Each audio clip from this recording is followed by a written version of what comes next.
Hello' guys, আজি আহিছোঁ এটা নতুন ৰেচিপি লৈ।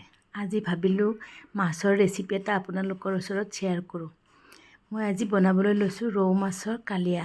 তাৰ কাৰণে মাছখিনি ফ্ৰাই কৰি লৈছোঁ আৰু এয়া চাওক, পিঁয়াজ কাটি লৈছোঁ দুটা ডাঙৰ ডাঙৰ পিঁয়াজ, লগত লৈছোঁ মগজ 2 চামুচ আৰু লৈছোঁ কাজু কেইফুটামান আৰু লগত কি দিছোঁ জানেনে, কেইটামান খিচমিচ।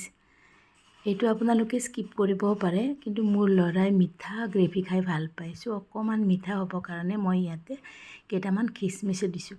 তাৰোপৰি এনেওতো ড্ৰাই ফ্ৰুট নাখায় ন ল'ৰা ছোৱালীয়েতো, তাই খুৱাবৰ কাৰণে এইটো এটা সহজ উপায় হয়। চ' এইখিনি মই মিক্সিত ভালদৰে বটি লৈছোঁ।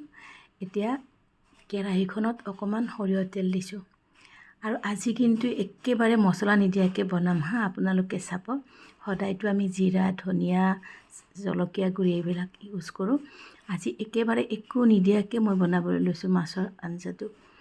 এতিয়া চাওক, কেৰাহীৰ তেলখিনি গৰম হৈ গ'ল আৰু হোৱাৰ পিছত ইয়াতে মই দি দিম পিহি লোৱা মছলাখিনি। মছলা মানে কাজু খিচমিচৰ গ্ৰেভি, দেখিছে নহয়, এইখিনি দি দিছোঁ। এতিয়া এইখিনি অকণমান ভাজি ল'ম, অকণমান সময় 2 মিনিটমান ভাজি ল'ব।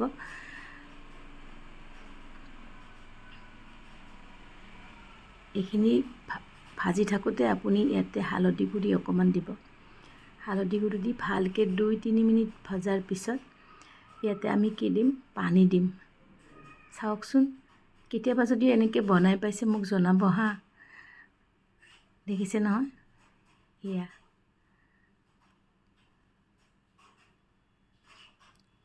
এতিয়া এইখিনি ভালদৰে লৰাই অকণমান ভাজি লৈ তাৰপিছত আমি ইয়াতে পানী দি দিম। আৰু মিক্সি জাৰিটোত চাবচোন বহুতখিনি লাগি থাকে, সেইকাৰণে মই মিক্সি জাৰিটোতে পানী লৈ পেলাই ইয়াতে দি দিছোঁ। আপোনালোকে নাভাবিব যে মই গাখীৰ দিছোঁ, সেইকাৰণে পানীখিনি অকণমান বগা বগা দেখাইছে। আপোনালোকে বাৰু মাছৰ আঞ্জা কিহেৰে বনায় মোক জনাবচোন। মোৰ আগৰ ভিডিঅ'ত আপোনালোকে ইমান ধুনীয়া ধুনীয়া কমেণ্ট দিছে, আকৌ মোক নতুন নতুন ৰেচিপি দিবলৈ উৎসাহ যোগাইছে। তাৰ কাৰণে আপোনালোক আটাইলৈ মই বহুত বহুত বহুত ধন্যবাদ থাকিল। আগলৈও যাতে মোক এনেকৈ আপোনালোকে আশীৰ্বাদ কৰে আৰু মোক উৎসাহ যোগায়, তাকে কামনা কৰিলোঁ। আৰু ভাল লাগিলে লাইক, কমেণ্ট, ছাবস্ক্ৰাইব কৰিব হা। এতিয়া চাওক, এইখিনি দি মই নিমখ অকণমান দি ল'লোঁ আৰু যেতিয়া এইখিনি উতলিবলৈ লৈছে মই ভাজি ৰখা মাছখিনি ইয়াতে দি দিছোঁ। এই আঞ্জাটো কেতিয়াবা খাই চাবচোন, ভাতৰ লগতো ভাল লাগে আৰু বিশেষকৈ পোলাওৰ লগত যে আৰু বেছি টেষ্টি লাগে। এয়া দেখিছে না, আৰু একেবাৰে সহজ আৰু বহুত কম সময়তে হৈ যায়। চ' দেখিছেনে, এয়া উতলিব লৈছে আৰু বেছি সময় নালাগে। আপুনি গ্ৰেভিটো নিজৰ ইচ্ছামতে কৰিব পাৰে।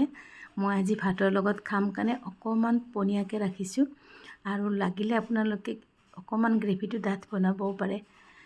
এয়া চাওক, মোৰ মাছৰ কালিয়া তৈয়াৰ হৈ গ'ল। দি দিছোঁ অকণমান কাটি লোৱা কেঁচা ধনিয়া পাত। দেখিছে নহয়, দেখিয়ে খাব মন গৈছেনে? তেনেহ'লে বনাই খাব হা, কেতিয়াবা বনাই খাব আৰু মোক আপোনালোকে কমেণ্ট কৰি জনাব। এয়া চাওক, ৰেডি। তো আজিলৈ আহোঁ, বাই বাই, পুনৰ লগ পাম।